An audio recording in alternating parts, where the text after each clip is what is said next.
Hey guys, this is Sonu Alawat लेकर आ चुका हूं दी करंट अफेयर्स शो का एपिसोड नंबर 59, जिसमें हम लास्ट वीक के सभी मोस्ट इंपोर्टेंट एकदम फिल्टर्ड एकदम सिलेक्टेड करंट इवेंट्स को डिटेल के साथ डिस्कस करने वाले हैं।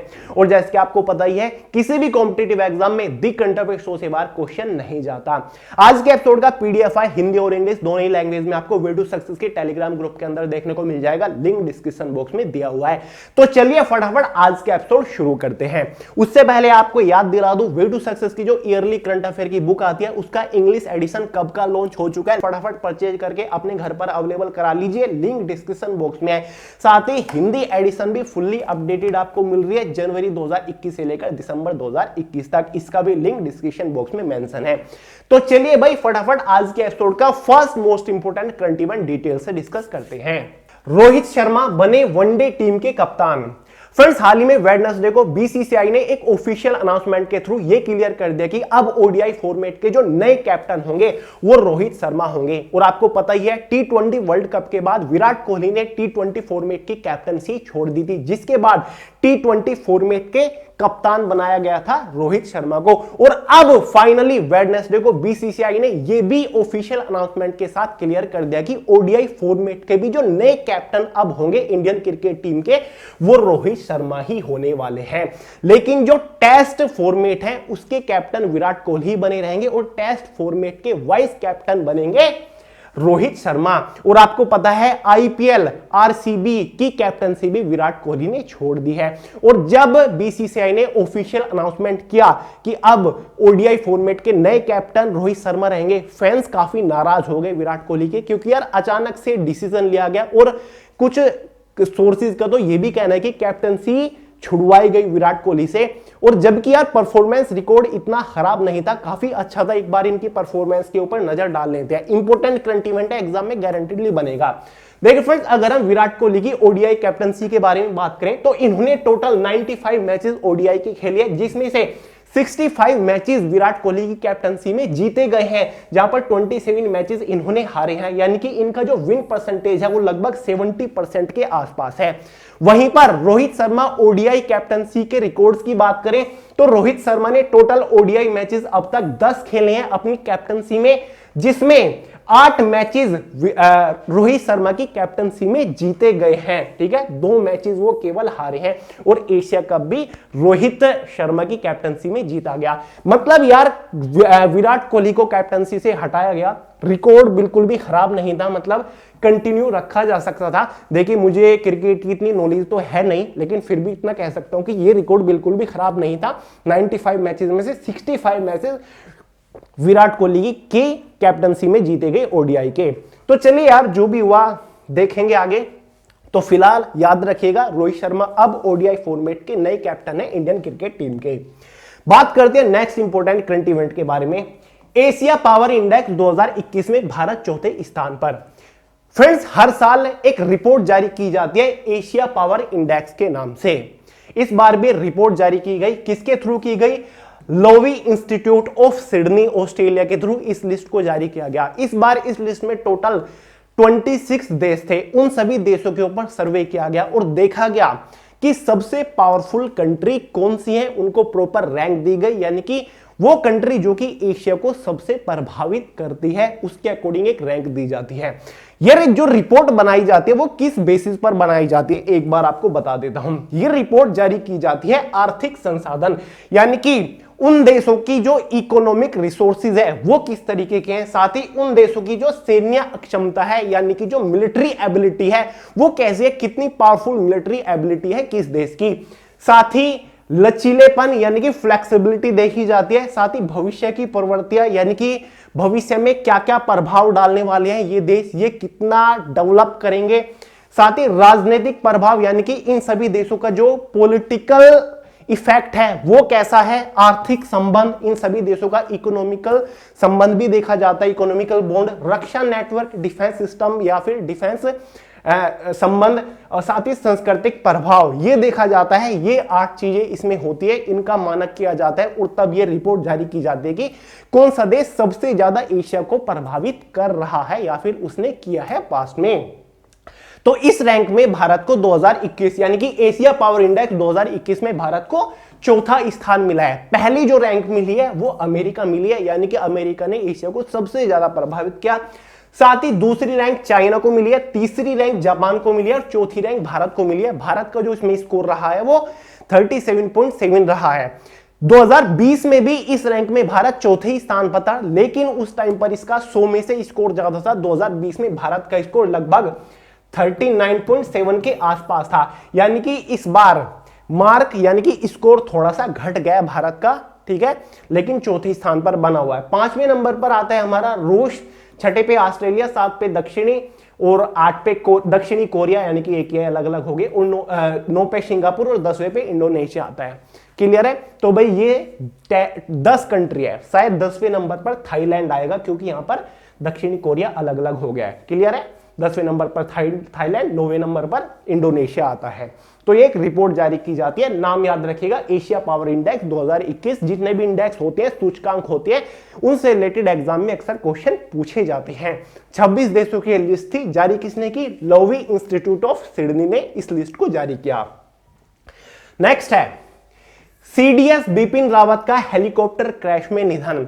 8 दिसंबर को सभी लोगों को यह दुखद खबर मिल चुकी थी कि जो हमारे भारत के पहले सीडीएस जनरल बिपिन रावत का निधन हो गया एक हेलीकॉप्टर क्रैश के चलते, जिसमें टोटल 14 लोग थे, जिसमें से 13 लोगों की मौत हो गई थी। क्लियर है?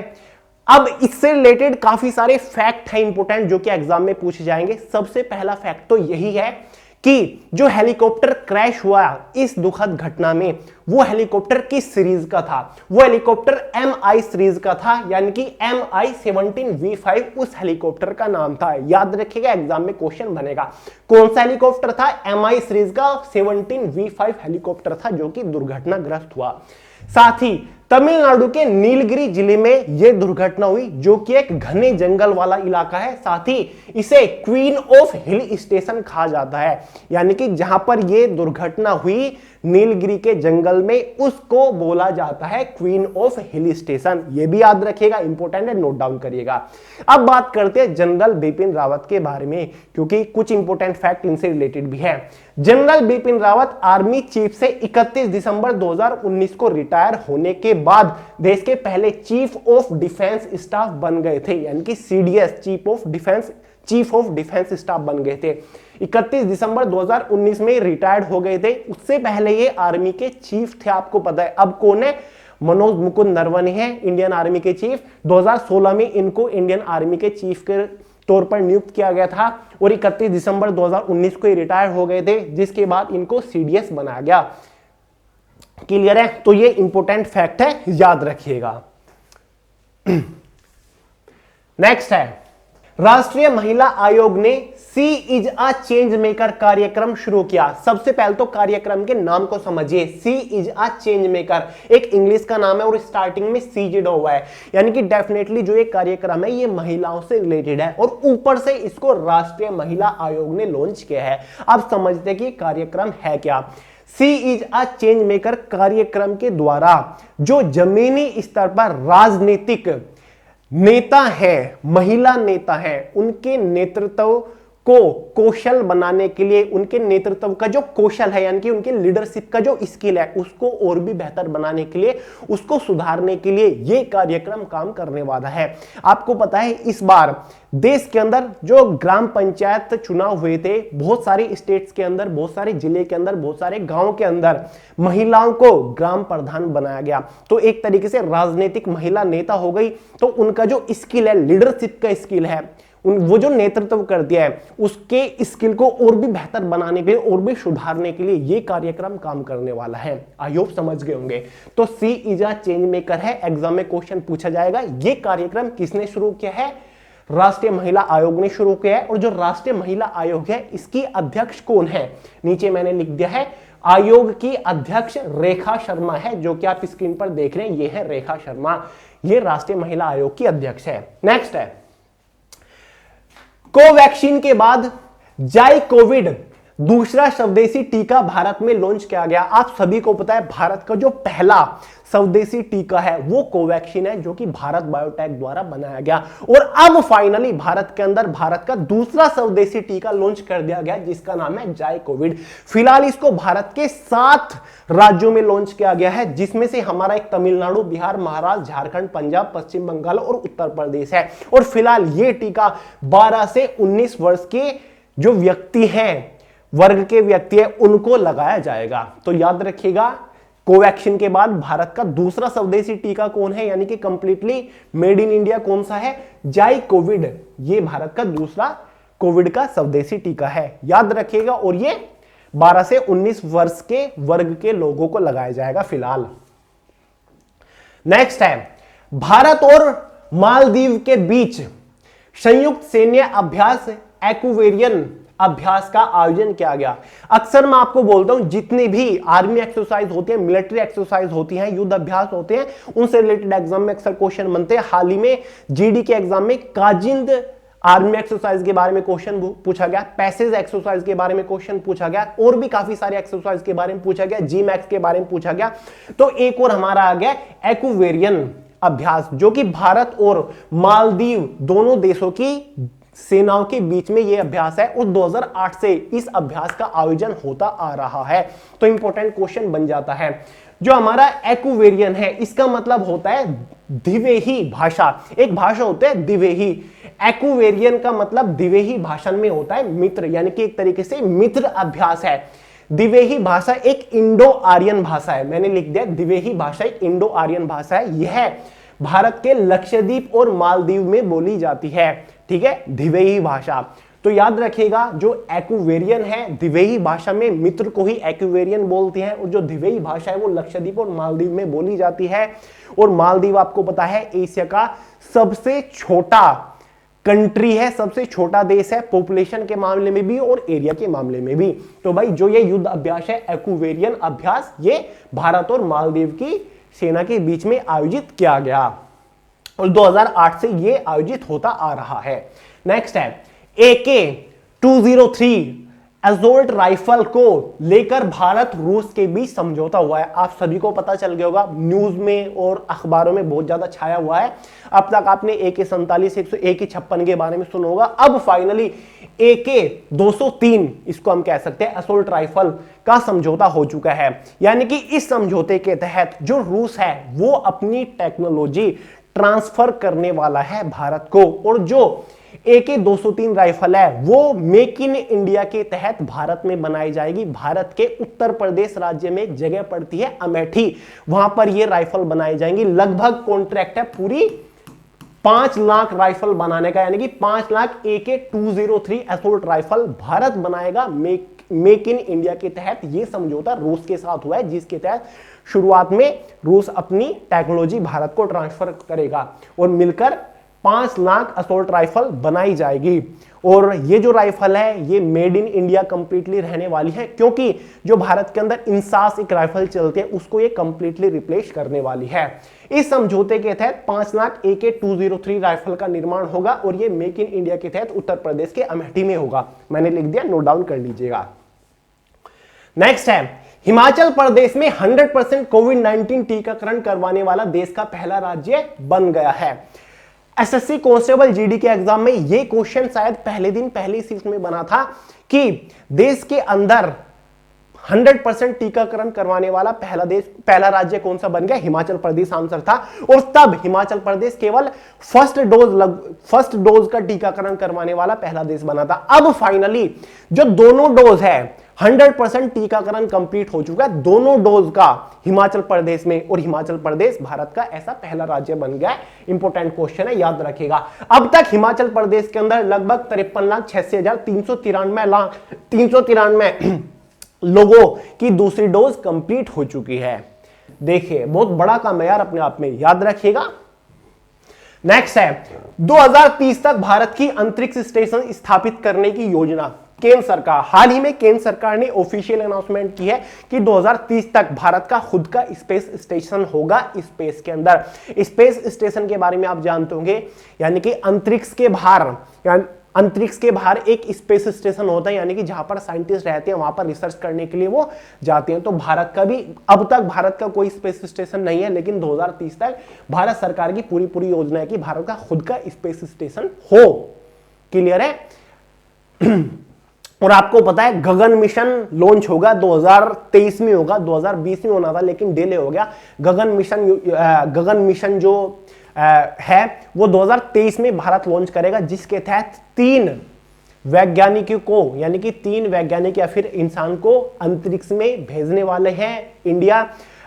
लगभग 7 दिनों तक वो अंतरिक्ष में रहने वाले हैं और 400 किलोमीटर दूरी पर, यानी कि अंतरिक्ष में उनको भेजा जाएगा। तो ये भी एक बहुत बड़ा मिशन रहने वाला है, गगन मिशन। एग्जाम में कई बार पूछा जाता है कि गगन मिशन है क्या। नेक्स्ट है, पीएम मोदी ने गोरखपुर में सरयू नहर परियोजना का उद्घाटन किया। गोरखपुर के बारे में आप जानते होंगे, उत्तर प्रदेश जो कि एक भारत का राज्य है, उसके अंदर एक जिला पड़ता है गोरखपुर। तो हाल ही में पीएम मोदी पर्सनली गए थे गोरखपुर के अंदर, ठीक है, जहां पर उन्होंने सरयू नहर परियोजना का उद्घाटन किया। एग्जाम में गारंटेडली क्वेश्चन बनेगा कि भाई सरयू नहर परियोजना क्या है, या फिर सरयू नहर परियोजना कितने बजट के तहत बनाई गई, या फिर सरयू नहर परियोजना का जो उद्घाटन हुआ है वो कहां पर किया गया। तो आंसर आपके सामने है, गोरखपुर में किया गया। इसमें जो टोटल बजट लगा वो लगभग 9,800 करोड़ रुपए का खर्चा आया इस परियोजना में। सरयू नहर परियोजना होगी क्या? इस परियोजना के तहत लगभग 14 लाख हेक्टेयर की सिंचाई की जा सकेगी और लगभग 29 लाख किसानों को लाभ मिल पाएगा, यानी कि वो मुफ्त में अपने फसलों की सिंचाई कर पाएंगे इस नहर परियोजना के तहत। और साथ ही जो बाढ़ से रिलेटेड खतरे हैं वो भी कम होंगे, क्योंकि जो पानी का डाइवर्जन नहरों के थ्रू निकाल सकते हैं, यानी कि जो नदियां हैं उनसे पानी का डाइवर्जन इन सभी नहरों के थ्रू निकाला जा सकेगा, इसलिए बाढ़ का खतरा भी कम हो जाएगा। तो एक बहुत बड़ी परियोजना हाल ही में पीएम मोदी ने लॉन्च की है उत्तर प्रदेश के गोरखपुर में, जिसका नाम है सरयू नहर परियोजना, यानी कि एक बहुत बड़ी सिंचाई की परियोजना है, जिससे 29 लाख किसानों को लाभ मिलेगा, वो मुफ्त में अपनी फसलों की सिंचाई कर पाएंगे। गोरखपुर से जुड़े लगभग 9 जिले हैं उनके किसान इस परियोजना का लाभ उठा पाएंगे। 9,800 करोड़ रुपए की लागत में यह परियोजना शुरू की गई है। बहुत पुरानी परियोजना थी, अब जाके इसको पूरा किया गया है। फाइनली बात करते हैं नेक्स्ट करंट इवेंट की। इंपोर्टेंट डेट से रिलेटेड आ गया, एग्जाम में बहुत ज्यादा बनते हैं। 10 दिसंबर को विश्व मानव अधिकार दिवस मनाया जाता है, यानी कि वर्ल्ड ह्यूमन राइट डे। अक्सर एग्जाम में ये क्वेश्चन रिपीटेडली पूछा जाता है। मानव अधिकार दिवस, ये दिवस मानव के अधिकारों के संरक्षण करना, साथ ही मानव अधिकार के लिए आवाज उठाना, एकजुट होना, लोगों के अंदर जागरूकता फैलाई जाती है कि मानव अधिकार के लिए हमें लड़ना है, हमें मानव अधिकार, हमारा अधिकार चाहिए, इसलिए एकजुट किया जाता है लोगों को, और लोगों के अंदर मानव अधिकार के प्रति जागरूकता फैलाई जाती है। इसलिए हर साल 10 दिसंबर को वर्ल्ड ह्यूमन राइट डे मनाया जाता है। इसमें यानी कि फ्रीडम, आजादी मानव की, साथ ही इक्वालिटी, समानता, साथ ही डिग्निटी, साथ ही पीस, जस्टिस, ये सभी चीजें उठाई जाती हैं, इन सभी मुद्दों को उठाया जाता है। इस बार इस दिन का जो थीम था, यानी कि इस दिवस को जो थीम था वो इक्वालिटी था, यानी कि वर्ल्ड ह्यूमन राइट डे 10 दिसंबर को इक्वालिटी थीम के साथ पूरी दुनिया भर के अंदर मनाया गया। याद रखिएगा, बड़ा इंपॉर्टेंट है। बात करते हैं next.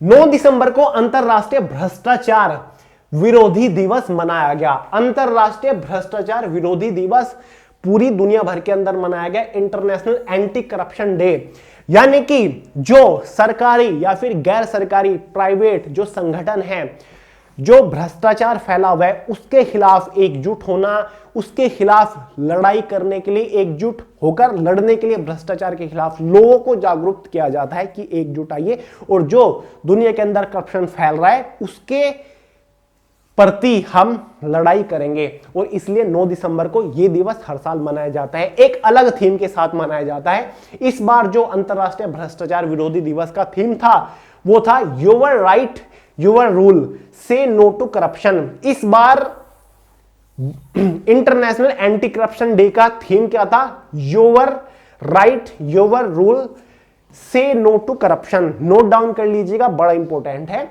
International anti corruption day, और शायद ये आज का लास्ट इंपोर्टेंट करंट इवेंट था क्योंकि इस हफ्ते 2 ही इंपोर्टेंट डे से रिलेटेड क्वेश्चन बने और आपके सामने हैं। बाकी पूरा एपिसोड आपने देख लिया होगा, आई होप इंजॉय भी आपने किया होगा क्योंकि यार मोस्ट सिलेक्टेड करंट इवेंट है और मैं आपसे उम्मीद करता हूं कि हर हफ्ते आप प्रॉपर नोट्स को मेंटेन करते हुए चल रहे होंगे ताकि आप अपने एग्जाम से एक दिन पहले उन सभी नोट्स को एक बार रिवाइज कर लो और एग्जाम में एक भी करंट अफेयर का क्वेश्चन मिस ना करके आओ।